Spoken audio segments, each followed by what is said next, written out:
আজকের গল্প বিভূতিভূষণ বন্দ্যোপাধ্যায়ের চৌধুরানী। বিভূতিভূষণ বন্দ্যোপাধ্যায়ের জন্ম 1894 সালের 12 সেপ্টেম্বর। তাঁর প্রথম প্রকাশিত গল্প উপেক্ষিতা। পরে তাঁর 10টি গল্প নিয়ে তাঁর প্রথম ছোট গল্পের সংকলন মেঘমল্লার প্রকাশিত হয়। লিখেছেন অজস্র ছোট গল্প ও উপন্যাস। তাঁর রচিত উল্লেখযোগ্য উপন্যাস পথের পাঁচালী, আরণ্যক, ইছামতি, অপরাজিত প্রভৃতি। শুরু হচ্ছে বিভূতিভূষণ বন্দ্যোপাধ্যায়ের চৌধুরানী। ধূমপান ও মদ্যপান স্বাস্থ্যের পক্ষে ক্ষতিকর।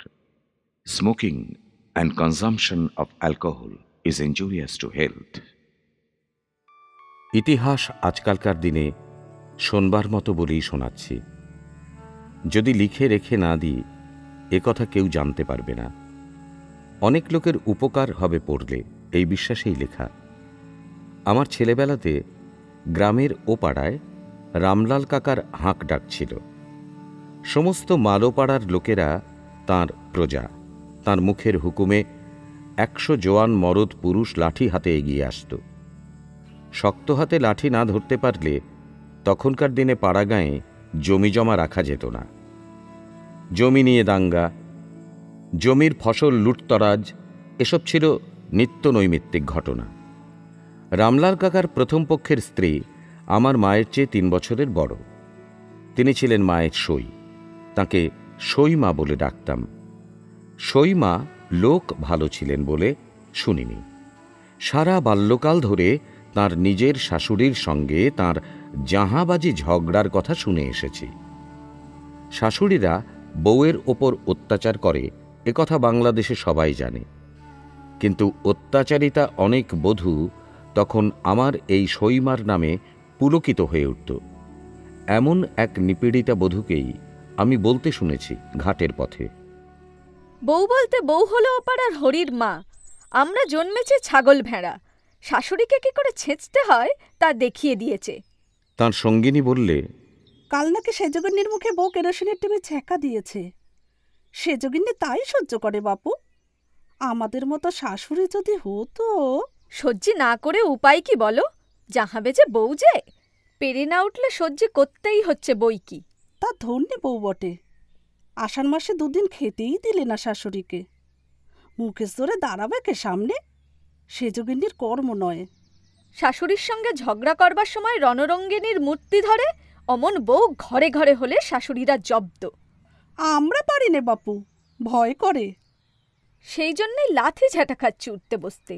কাল হয়েছে কি, মুগের ডাল রোদে দেওয়া ছিল, বৃষ্টি এসেছে কখন দেখতে পাইনি।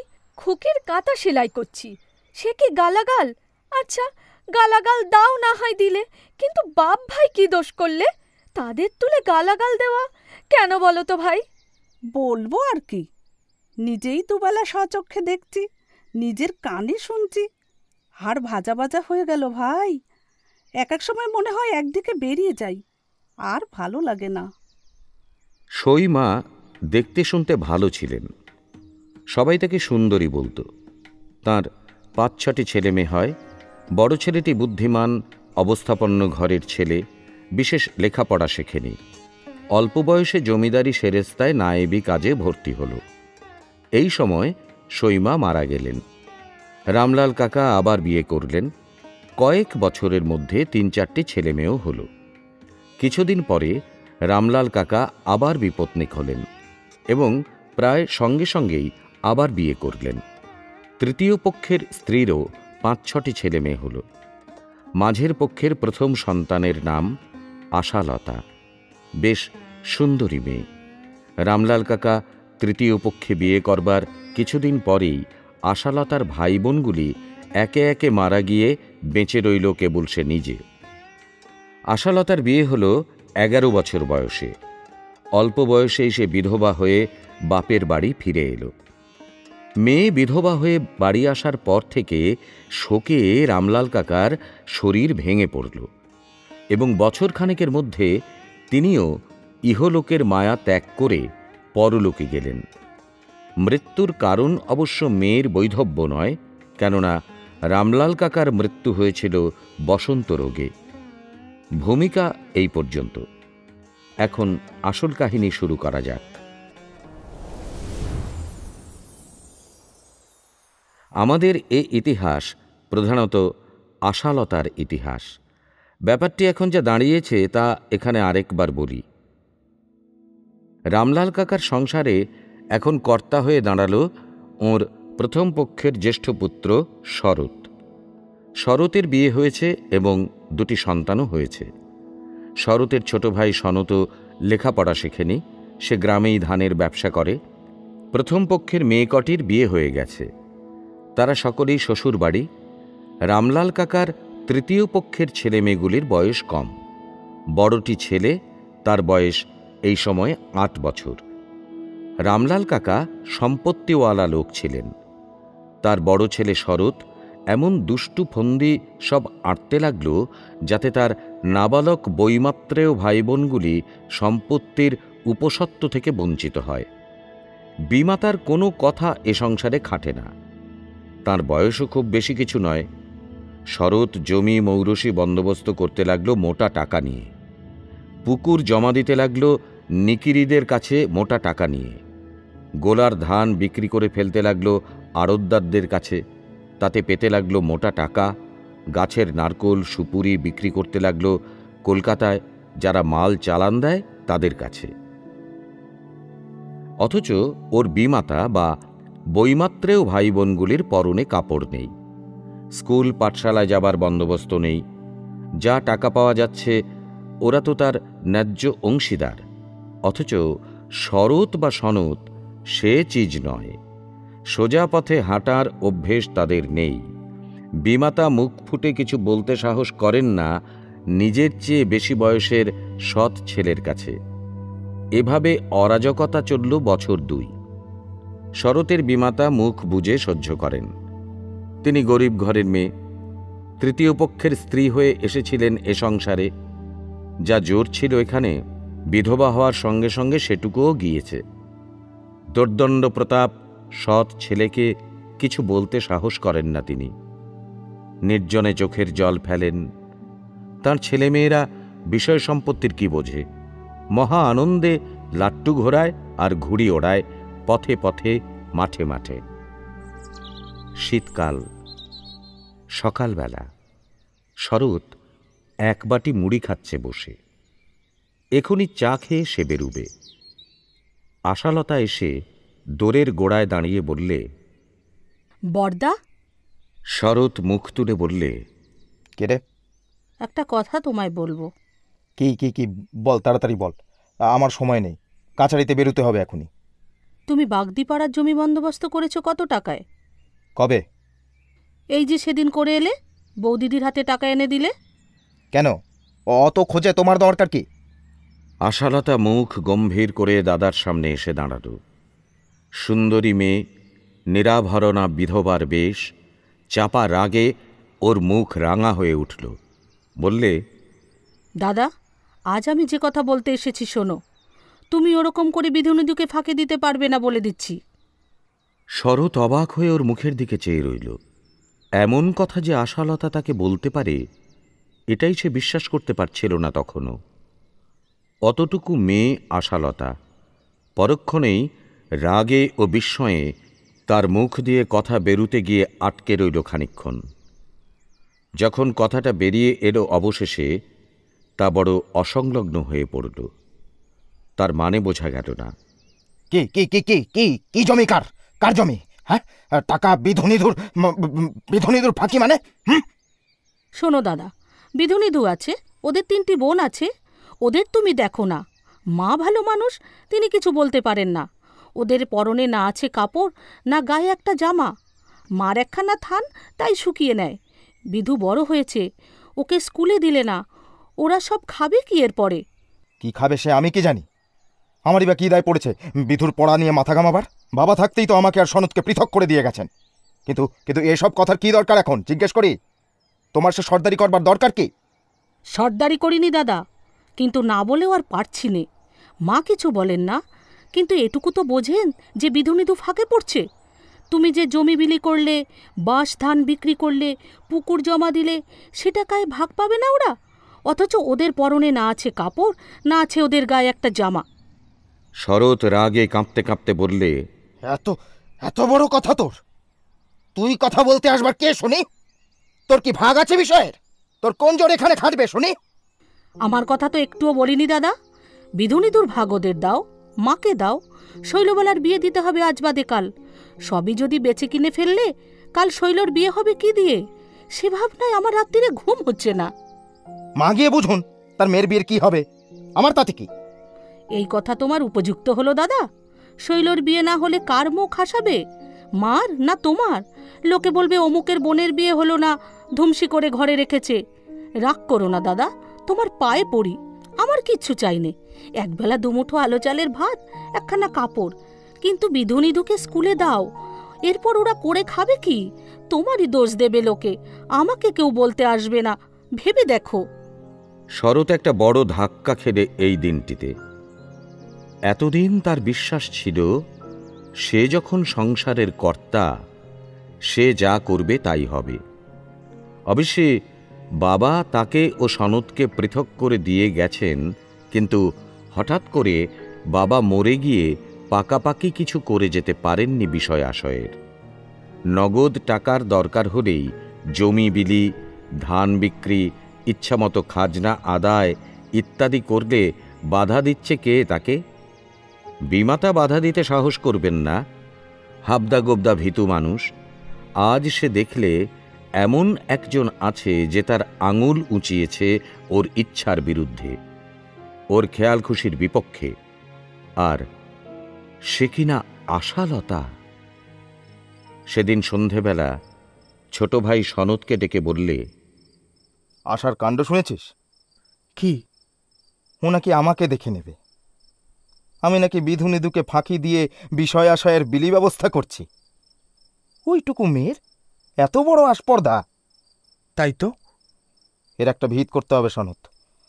আশার কি জোর খাটে এ সংসারে? তা বলে দেখো। তুইও বলবি, আমার সঙ্গেই বলবি। বেশ। কালই সকালে বলা যাবে। ওকে তাড়িয়ে তবে আর কাজ। বড্ড বার বেঁধেছে ও। আমাকে একেবারে অবাক করে দিয়েছে আজ। আমি বলবো খানে বুঝিয়ে। বুঝিয়ে টুঝিয়ে বলার কিছু নেই, ওকে বিদায় করে দেব কালই। বেশ। সনৎ তখন দিব্যি রাজি হয়ে গেল, কিন্তু সকালে এসে বললে, দাদা, ও যে কাল বলেছিলে আমাকে বলবার কথা না? হ্যাঁ, তা কি? আমি ওসব পারবো না, তুমি যা হয় করো। সে হবে না, তোকেও বলতে হবে।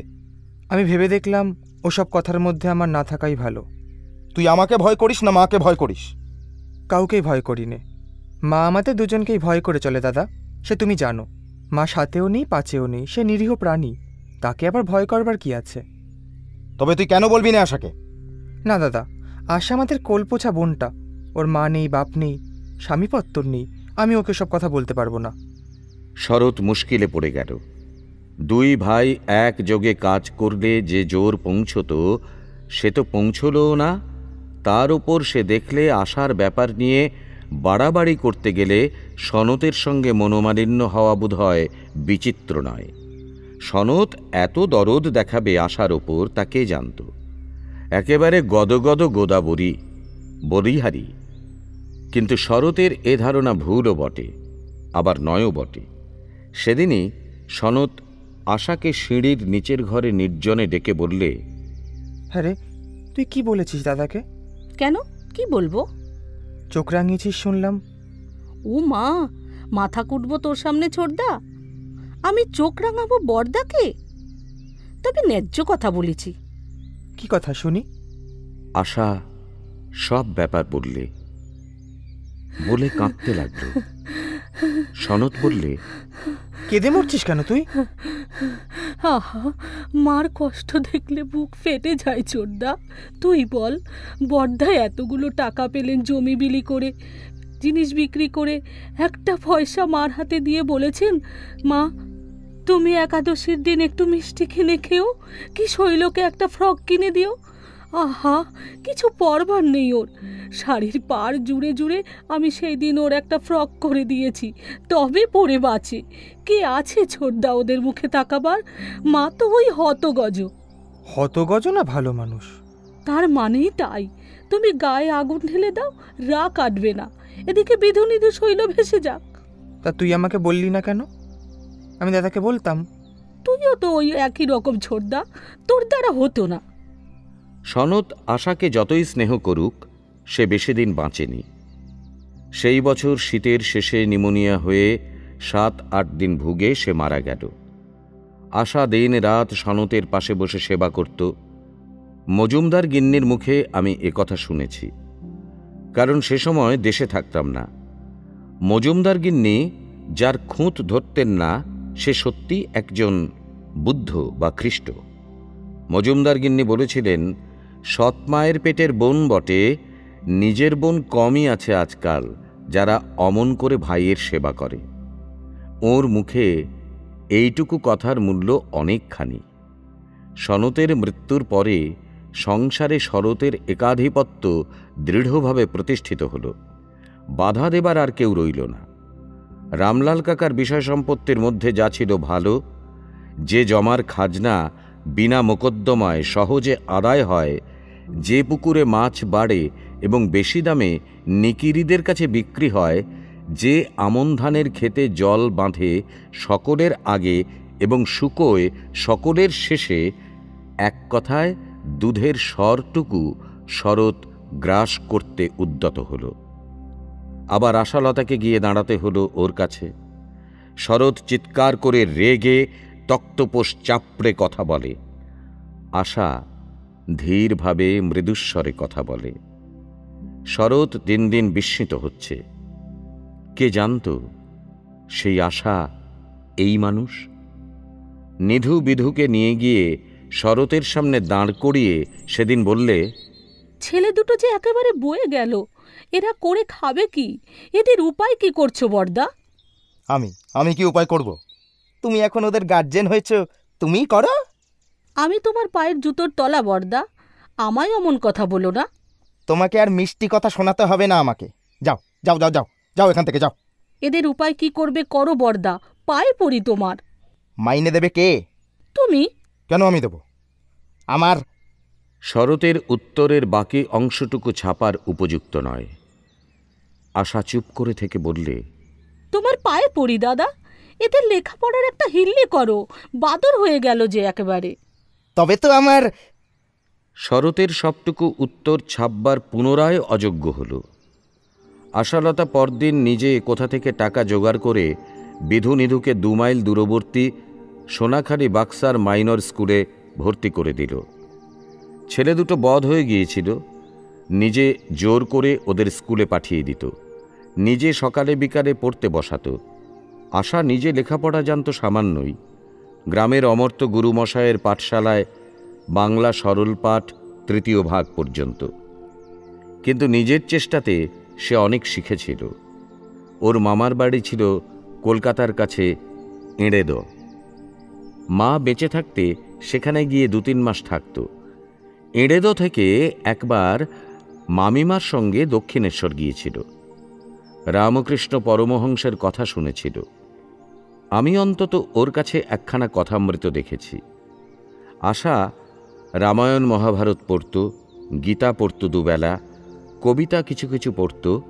সৎ মাকে বলতো, নিধু খুব বুদ্ধিমান মা, ও পড়লে মানুষ হবে। মা বলতো, বিদুকে কেমন দেখলি? বুদ্ধি নেই এর মতো, তবে কিছু হবেই। তুই চেষ্টা কর, হয়ে যাবে। আশা যেন উঠে পড়ে লেগে গেল নিধুকে মানুষ করতে। শয়নে স্বপনে ওর এই এক ভাবনা। নিধুর এতটুকু বেচাল দেখলে নিজে শাসন করে, কড়া পাহারায় পড়াশুনো করায়, একদিন স্কুল কামাই করলে ভাত দেওয়া বন্ধ করে দেয়। অথচ আশা আর বিধু নিধুর বয়সের তফাৎ খুব বেশি নয়, 8 বছরের কি 10 বছরের। পাড়ার লোকে বলতো, ওদের মা আর ওদের কি করে? আশাকে ওদের দিদিকে দিদি, মাকে মা। শরৎ চেষ্টার ত্রুটি করেনি ওদের সম্পত্তি ফাঁকি দেবার। আশা না থাকলে ওরা পথের ফকির হতো। এ কথার কোনো ভুল নেই। শরৎ অত্যন্ত কুচরিত্রের লোক, মদ এবং আনুষঙ্গিক সব কিছুই তার ছিল। একবার মদ খেয়ে বিধুকে ডেকে বললে, বিধু, এই কাগজখানাতে একটা সই করে দিতে বল মাকে। বিধু একে বরদাকে ভয় করে, তার উপরে মাতাল অবস্থায় বরদা অধিকতর ভয়ের কারণ ভালোই জানে সে। সুতরাং বিনা বাক্য ব্যয়ে সে কাগজখানা মায়ের কাছ থেকে সই করিয়ে নিয়ে এসে দিলে। শরৎ চলে গেল। এর দিন দশেক পরে আশা নাইতে গিয়ে দেখলে ওদের ঘাটের ধারের বাগানে 7-8 জন লোকের জটলা। 5 জন কাঠুরে গাছ কাটছে, 2 জন লোক দাঁড়িয়ে লোক খাটাচ্ছে। আশার সঙ্গে ছিল গোয়ালপাড়ার কালী গোয়ালিনী। সে কালীকে বললে, পিসি, গিয়ে জিজ্ঞেস করো তো ওরা গাছ কাটছে কেন। কালী জিজ্ঞেস করে এসে বললে, মা ঠাকুরুন, ওনারা বললে শরৎবাবু এ বাগানের গাছ বিক্রি করেছে আমাদের কাছে। সে কি কথা? জিজ্ঞেস করে এসো কত টাকায় বিক্রি করেছে। কালী আবার গেল এবং ফিরে এসে বললে, 300 টাকায় মা ঠাকুরুন। আশা তখনই বাড়ি গেল তাড়াতাড়ি স্নান করে। শরতের সঙ্গে কথাটা বলতে শরৎ ধীরভাবে বললে, কেন, তোমায় সব জানাতে হবে নাকি? হ্যাঁ, তুমি বাড়ির কে? মার ভাগ মা সই করে বিক্রি করেছেন, নাবালকদের রচি হয়ে। কত টাকা দিয়েছো মাকে? সে খোঁজে তোমার দরকার নেই, জিজ্ঞেস করে এসো। তাছাড়া ও বাগানের গাছ কেটে বিক্রি করার কি ক্ষমতা আছে তোমার? 50-60 টাকার ফল বিক্রি হয় বছরে। কেন ও বাগানের গাছ কেটে বিক্রি হবে? মা সই দিয়েছে। তোমার কাছে আমি সে কৈফিয়ত দিতে রাজি নই, যাও তুমি। আশা ছুটে এসে সৎ মাকে জিজ্ঞেস করে জানলে কিছুদিন আগে একখানা কাগজে সই দিয়েছিলেন বটে, তবে কি জন্যে তাঁর সই নেওয়া হলো তা জানেন না তিনি। হ্যাঁ, কাল বিকেলে বিধু এসে তাঁর হাতে 30টি টাকা দিয়ে বলেছিল বরদা দিয়েছে। তিনি বাক্সে তুলে রেখে দিয়েছিলেন, এই পর্যন্ত। আশা রেগে বললে, তুমি একটি আস্ত বোকা। সই দিতে বললে অমনি দিলে, আমাকে জিজ্ঞেস করনি কেন? তুমি কি করে জানো কিসের সই? তুই তখন বাড়ির পুজো দিতে গিয়েছিস পঞ্চানন্দ তলায় শনিবারের দুপুরে। তাছাড়া শরৎ মদ খেয়েছিল। বিধু ভয়ে কিনতেই বাঁচে না। জানো তো, জমের মতো ভয় করে ওরা শরৎকে। তা তো জানি। এদিকে যে দিব্যি ওদের মাথায় হাত বুলোলো বড়দা। 300 টাকায় বাগান বিক্রি করেছে, তার 3 ভাগের 1 ভাগ 100 টাকা তুমি পাবে, সেই জায়গায় 30 টাকা ঠেকিয়েছে মোটে। উফ, কি অন্যায় কাজ বড়দার। বোকা বুঝিয়ে দিয়েছে 30 টাকা দিয়ে। তুমি জিজ্ঞেস করলে না কেন এ টাকা কিসের? আচ্ছা মা, এত বোকা হলে মানুষ সংসার করতে পারে? বিধু নিধু যখন পথে বসবে তখন মজা টের পাবে কে শুনি, তুমি না আমি? আশা গিয়ে তুমুল ঝগড়া বাঁধালে শরতের সঙ্গে। ফাঁকি দিয়ে গাছগুলো এভাবে জলাঞ্জলি দেওয়া? মায়ের টাকার ভাগই বা দেওয়া হয়েছে কই? শরৎ তাচ্ছিল্যের সুরে বললে, যা যা যা যা যা, পরিষ্কার গে তুই যা। আশা রাঙা মুখে বললে, বড়দা, তুমি এখনো চেনোনি আমায়। বিধু নিধুকে আর ওই বোকাশোকা মাকে ফাঁকি দিতে পারো, কিন্তু আমায় পারবে না। এই চললাম বাগানে, দেখি কার সাধ্যি বাগানের গাছ কেটে নিয়ে যায়। আয় তো বিধু আমার সঙ্গে, এখনো অত অরাজক হয়নি দেশে বড়দা। আশা গিয়ে বাগানে যারা গাছ কাটছিল বিধুকে দিয়ে তাদের বারণ করে পাঠালে। গাছ বিক্রি করা হয়নি বিধুদের অংশের। বাগানের গাছে কেউ যেন হাত না দেয়। আশার চেহারার মধ্যে এমন কি একটা জিনিস ছিল, সকলে সমীহ করে চলত। তারা টাকা দিয়ে দলিল লেখাপড়া করে নিয়েছিল আগেই, তবুও আশার কথায় গাছ কাটা বন্ধ করলে। শেষ পর্যন্ত শরতের কাছ থেকে টাকা ফেরত নিয়ে চলে যেতে বাধ্য হলো তারা। এইসব ব্যাপারে শরৎ ক্রমে আশার মহা শত্রু হয়ে উঠল। ওর ওপরে নানা নির্যাতন শুরু হলো। এমনকি বড় ভাই হয়ে বোনের নামে হীন কুৎসা রটাতেও দ্বিধা করলে না। আশা শরতের কাছে গিয়ে বললে, বড়দা, তুমি আমার নামে গাঙ্গুলি কাকার কাছে এসব কি বলে এসেছো? শরৎ মন দিয়ে হাঁসের পেনের ডগা কাটছিল। শরতের স্ত্রী সামনে দাঁড়িয়ে চায়ের পেয়ালা হাতে। শরৎ ওর দিকে চেয়ে ভুরু কুঁচকে বললে, কেন এখানে এসেছিস? বলবে না? না, তুমি বড্ড সতী তা আমার জানতে বাকি নেই। কেন, কি করেছি আমি? শরতের উত্তর ছাপাবার অযোগ্য। আশা মুখ ফিরিয়ে শরতের স্ত্রীর দিকে চেয়ে বললে, শুনলে তো বৌদিদি বড়দাদার কথা। শরতের স্ত্রী স্বামীকে অনুযোগের সুরে বললে, কি যে বলো, অত বড় সমর্থ বোনকে ওইসব। তুমি চা দিয়ে চলে যাও দেখি, নিজের কাজ দেখো গে। শরতের স্ত্রী চোখের ইশারায় আশাকে চলে যেতে বলে সেখান থেকে সে সরে গেল। আশা সে কথা শুনলে না। দুজনে ধুমধুমার ঝগড়া বেঁধে গেল। পাড়ার লোকে উঁকি ঝুঁকি মারতে লাগল। আশাকে অনেক অপমানজনক কটূক্তি শুনতে হলো শরতের মুখে। শেষ পর্যন্ত শরতের স্ত্রী হাত ধরে সেখান থেকে টেনে নিয়ে গেল। আশার চোখ দিয়ে জল বেরিয়ে গিয়েছিল। আঁচল দিয়ে চোখ মুছতে মুছতে বললে, দেখো দেখি বৌদি, কি সব কথা যে উনি বলেন, শুনছিলে তো বৌদিদি? আমি নাকি। তুমি ও বাড়ি চলে যাও ঠাকুরজি, কেন মিথ্যে অপমান হওয়া? আমি কি বলবো বলো, আমার বলবার জো নেই কিছু, সবই তো জানো। খিড়কি দরজা দিয়ে চলে যাও। কিছুতেই আশাকে দমানো গেল না। সে ডানা দিয়ে আগলে রেখে দিলে বিধু, নিধু ও শৈলকে নয়, শুধু তাদের মাকে পর্যন্ত। যদিও ওর মা তার চেয়ে বয়সে অনেক বড়। গ্রামের লোকে আশাকে শ্রদ্ধার চোখে দেখত। অনেকে অনেক রকম সাহায্য পেত আশার কাছ থেকে। কারো আতুঁড়ে রাত জাগতে হলে আশা, কোনো যজ্ঞী বাড়িতে রান্না করতে আশা, কারো বাড়ি থেকে পুরুষ অভিভাবক বিদেশে যাবেন, সে বাড়িতে 2-4 দিন শুতে হলে আশা, কারো বাড়ির ডাল বেটে দেবার সময়ে আশা। সারা গাঁখানার যে কোনো বিপদে আশাকে সবাই স্মরণ করবে এবং পাবেও। পাবে ঠিকই, ঘড়ির কাঁটার মতো পাবে। কখনো নিরাশ করেনি কাউকে। সেবার বৃদ্ধ বেনিহালদার ওকে বললেন, দিদি, ও দিদি, একটা উপকার করতে হবে। রাতে খুব কষ্ট পাচ্ছি গো, একটু দুধ পেলি খেতাম। দুধ পাওয়া যায় না। আমি গরিব কিনা, তাই আমারে কেউ দেয়ও না। সোনু বৈষ্ণবের গাই দুধ দিচ্ছে। তুমি যাইয়া বলে কইয়া যদি 1 পোয়া করিয়ে দুধ দৈনিক যোগান দেওয়ানোর ব্যবস্থা করতে পারো। দাদু, আপনার ভাত রেঁধে দেয় কে? কে দেবে দিদি? এই গায়ে কি কেউ কারো দিকে তাকায়? তোমার দিদি মারা গেছে আজ 6 বছর। এই 6 বছরই হাড়ি ঠেলছি। ছেলে নাই, মেয়ে থাই শ্বশুর বাড়ি। আমি না রাতলি রাতবে কেডা? আমি যদি রেঁধে দিই খাবেন দাদু? যতদিন আপনার বাত না সারে রেঁধে দিলে খাবেন? খাবো খাবো, খেয়ে ভরতে যাব, দুয়া তুলে নাচবো, মনে করব শ্রীক্ষেত্রের মহাপ্রসাদ খেলাম। কেন এ কথা বললি কেন দিদি? আমার নামে নানা রকম রটনা রটেছে কিনা গায়ে, বর্দা রটিয়ে বেড়াচ্ছে। আমার মায়ের নামে যদি রটনা রটত, তবে তারাতে আমি খেতাম না। মাস 2 অর্থাৎ সেবার গোটা শীতকাল ধরে রোজ সকালে এসে বুড়ো বেনিহালদারের রান্না করে দিত আশা।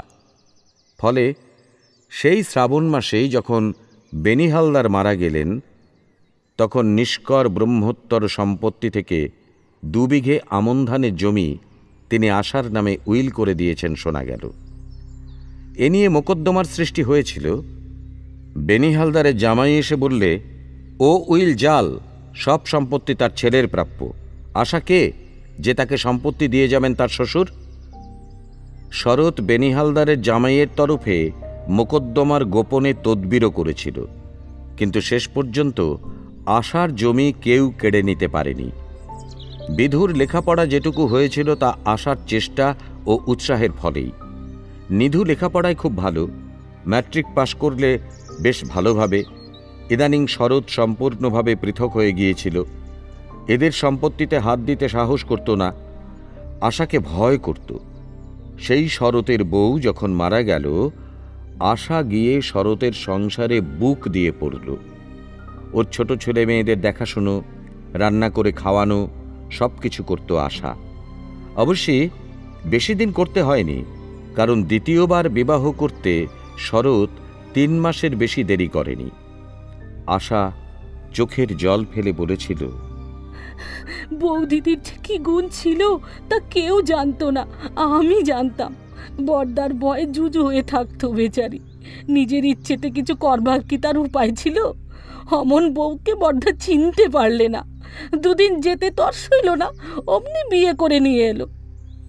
মাঘ মাসের শেষ। আশা শরতের বাড়ি গিয়ে বললে, বর্দা, তোমায় যেতে হবে একবারটি। কোথায় যাব? বিধুর বিয়ের জন্য হাঁটাহাঁটি করছে সাতবেরের দুঃখীরাম চৌধুরী। গিয়ে মেয়ে দেখে এসো একবার। আমি যাব? তবে কে যাবে বলো? তুমি আমাদের মাথার মণি, বংশের বড় ছেলে, আমাদের সকলের অভিভাবক। তুমি যা ঠিক করবে ওর বিয়ের বিষয় তাই হবে। যাও যাও বর্দা, গিয়ে দেখে এসো একবার। শরৎ খুশি হয়ে মেয়ে দেখে এসে সব ঠিকঠাক করলে বিয়ের ব্যাপারের। ফাল্গুন মাসেই বিধুর বিয়ে হয়ে গেল। বৈশাখ মাসে সরাটি ফুলসারার 5 আনি জমিদার বাড়ি থেকে নিধুর বিয়ের সম্বন্ধ এলো। কেননা নিধু ভালো ছেলে, সেবার আইএ পরীক্ষা দেবে। আশা আবার গিয়ে শরৎকে ধরলে। শরৎকে বললে, বর্দা, বিয়ে তুমি দিয়ে দিও যদি মেয়ে ভালো হয়, কিন্তু নিধুকে যেন তারা আরও পড়ান। পয়সা করি আমাদের দিতে হবে না তাকে। মেয়ের বাবাকে এই কথাটা বলো বর্দা। নিধুর বিয়ে হয়ে গেল এখানেই। ওরা নিধুকে বিয়ে পড়াবার খরচ দিতে লাগল। যেবার নিধু বিয়ে পাশ করে শ্বশুরের যত্নে MA আর আইন পড়তে ভর্তি হল ইউনিভার্সিটিতে, আশা সেবার খুব অসুখে পড়ল। ভাদ্র মাসের শেষ, খুব বর্ষা। নিধু কলকাতায়, বিধু মিরপুরের জমিদারি কাছারিতে কাজ করে। সস্ত্রীক সেখানেই থাকে। বাড়িতে কেবল বিধুর মা আর ওদের সকলের ছোট অবিবাহিতা বোন দুলা। আশা ডাক্তার ডাকতে দেবে না। বিধু সামান্য রোজগার করে, ডাক্তারের খরচ পাবে কোথায়? এমনি সেরে যাবে। রোগ হঠাৎ বেঁকে দাঁড়ালো। দুলা দৌড়ে গিয়ে শরৎকে ডেকে নিয়ে এলো।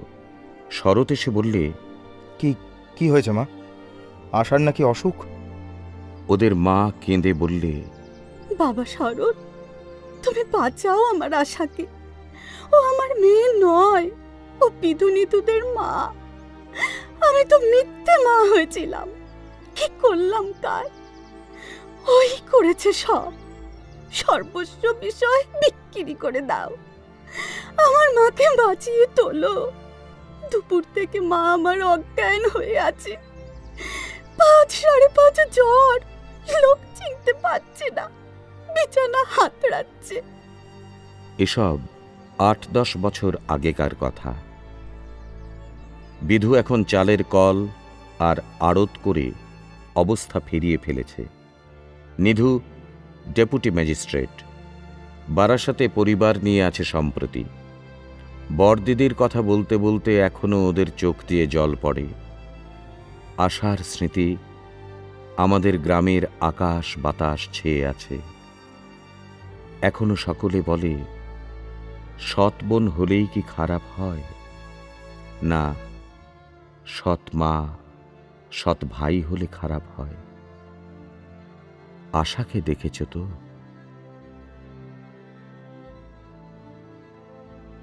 শুনলেন বিভূতিভূষণ বন্দ্যোপাধ্যায়ের চৌধুরানী।